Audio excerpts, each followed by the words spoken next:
Hello friends, ओम श्री गणेशाय नमः। जय श्री कृष्णा। आप सभी का स्वागत है आपके अपने यूट्यूब चैनल पर। फ्रेंड्स, आज हम आपको इस वीडियो में बताने जा रहे हैं आषाढ़ मास की कृष्ण पक्ष की योगिनी एकादशी व्रत की पौराणिक व्रत कथा, पूजा विधि, शुभ मुहूर्त, महत्व और योगिनी एकादशी के दिन धन लाभ, सुख समृद्धि और सौभाग्य में वृद्धि के लिए किए जाने वाले उपायों के बारे में। फ्रेंड्स, वीडियो शुरू करने से पहले आपसे रिक्वेस्ट है, अगर आप हमारे चैनल पर नए हैं और आपने अभी तक चैनल को सब्सक्राइब नहीं किया है तो प्लीज सब्सक्राइब कीजिएगा चैनल को, साथ ही प्रेस कीजिएगा बेल आइकन को, जिससे नए वीडियो से रिलेटेड नोटिफिकेशन आपको तुरंत प्राप्त हो सके। और वीडियो पसंद आने पर वीडियो को लाइक और शेयर जरूर कीजिएगा ताकि सभी भक्तों को इस वीडियो का लाभ प्राप्त हो सके।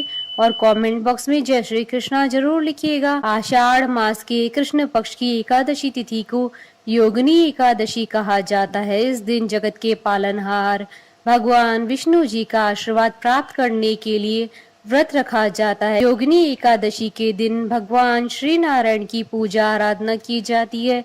श्री नारायण भगवान विष्णु का ही नाम है। इस एकादशी का व्रत करने से समस्त पाप नष्ट हो जाते हैं और पीपल के वृक्ष को काटने जैसे पाप तक से मुक्ति मिल जाती है। इस व्रत के प्रभाव से किसी के दिए हुए श्राप का भी निवारण होता है। यह एकादशी देह की समस्त व्याधियों को नष्ट कर सुंदर गुण और यश देने वाली होती है। हिंदू मान्यताओं के अनुसार योगिनी एकादशी व्रत को करने से 88,000 ब्राह्मणों को भोजन कराने के बराबर फल मिलता है। इस व्रत का अपना विशेष महत्व होता है। फ्रेंड्स, अब आइए जानते हैं साल 2024 की आषाढ़ मास की योगिनी एकादशी के शुभ मुहूर्त के बारे में। हिंदू पंचांग के अनुसार साल 2024 की आषाढ़ मास की योगिनी एकादशी का व्रत 2 जुलाई 2024 मंगलवार के दिन है। आषाढ़ कृष्ण एकादशी तिथि प्रारंभ होगी 1 जुलाई 2024 को सुबह 10:26 पर और आषाढ़ कृष्ण एकादशी तिथि का समापन होगा 2 जुलाई 2024 को सुबह 8:42 पर। व्रत पारण का समय रहेगा 3 जुलाई 2024 को सुबह 5:34 से सुबह 7:10 तक और हरिवासर समाप्ति का समय रहेगा 3 जुलाई 2024 को सुबह 7:10 पर। इस दिन त्रिपुष्कर योग और सर्वार्थ सिद्धि योग का भी महासंयोग बन रहा है। इस दिन त्रिपुष्कर योग रहेगा 2 जुलाई 2024 को सुबह 8:42 से अगले दिन 3 जुलाई 2024 को सुबह 4:40 तक और सर्वार्थ सिद्धि योग का प्रारंभ होगा 2 जुलाई 2024 को सुबह 5:37 से अगले दिन 3 जुलाई 2024 को सुबह 4:40 तक। फ्रेंड्स, अब आइए जानते हैं योगिनी एकादशी की पूजन विधि के बारे में। इस व्रत के नियम एक दिन पूर्व ही शुरू हो जाते हैं। दशमी तिथि की रात्रि में ही व्यक्ति को जौ, गेहूं और मूंग की दाल से बना भोजन ग्रहण नहीं करना चाहिए। वहीं व्रत वाले दिन नमक युक्त भोजन नहीं करना चाहिए, इसलिए दशमी तिथि की रात्रि में ही नमक का सेवन नहीं करना चाहिए।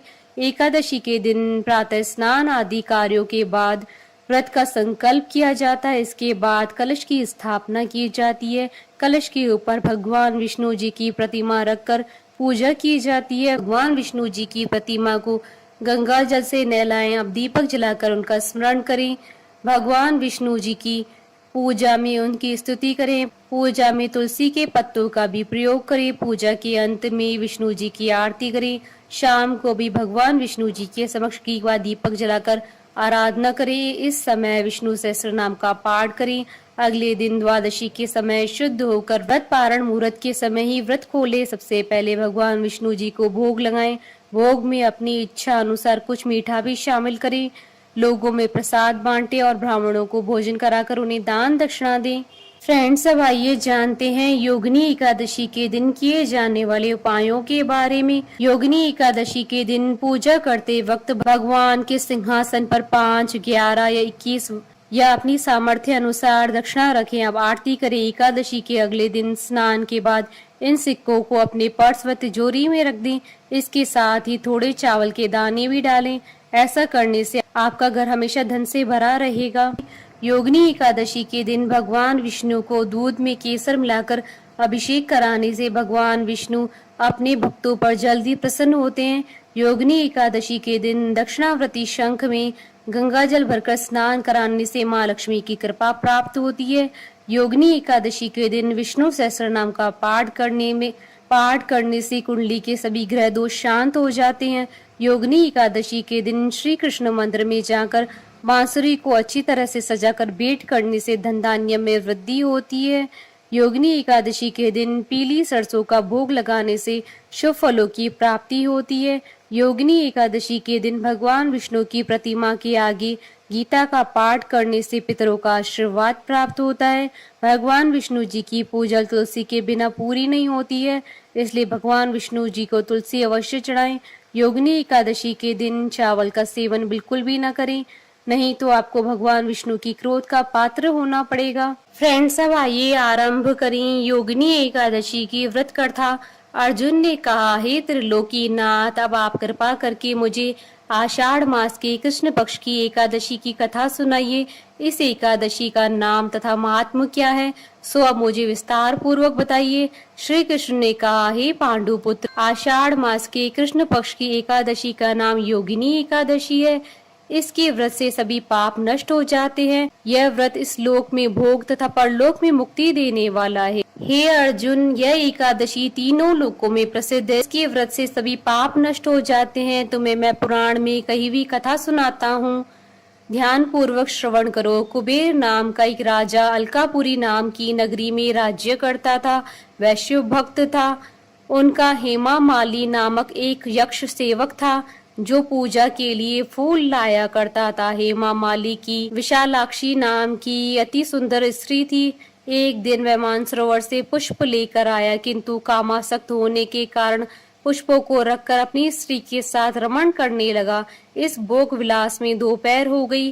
हेमा माली की राह देखते देखते जब राजा कुबेर को दोपहर हो गई तो उसने क्रोध पूर्वक अपने सेवकों को आज्ञा दी कि तुम लोग जाकर पता लगाओ कि हेमा माली अब तक पुष्प लेकर क्यों नहीं आया। जब सेवकों ने उसका पता लगा लिया तो राजा के पास जाकर बताया, हे राजन, वह हेमा माली अपनी स्त्री के साथ रमण कर रहा है। इस बात को सुनकर राजा कुबेर ने हेमा माली को बुलाने की आज्ञा दी। डर से कांपता हुआ हेमा माली राजा के सामने उपस्थित हुआ। उसे देखकर कुबेर को अत्यंत क्रोध आया और उसके होंठ फड़फड़ाने लगे।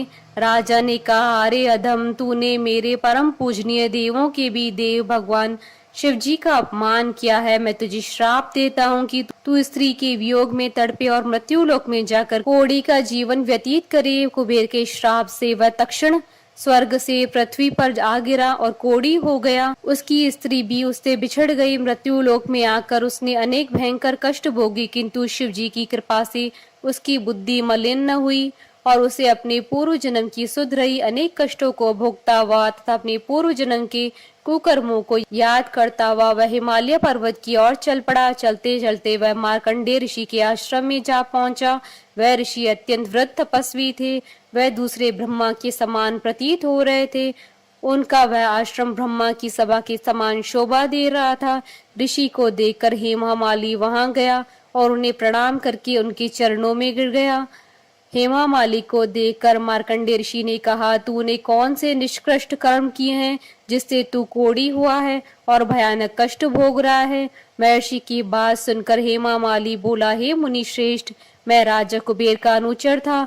मेरा नाम हेमा माली है। मैं प्रतिदिन मानसरोवर से फूल लाकर शिव पूजा के समय कुबेर को दिया करता था। एक दिन पत्नी सहवास के सुख में फंस जाने के कारण मुझे समय का ज्ञान नहीं रहा और दोपहर तक पुष्प न पहुंचा सका।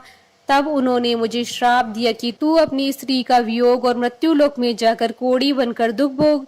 इस कारण मैं कोढ़ी हो गया हूँ तथा पृथ्वी पर आकर भयंकर कष्ट भोग रहा हूँ। अतः आप कृपा करके ऐसा कोई उपाय बतलाइए जिससे मेरी मुक्ति हो।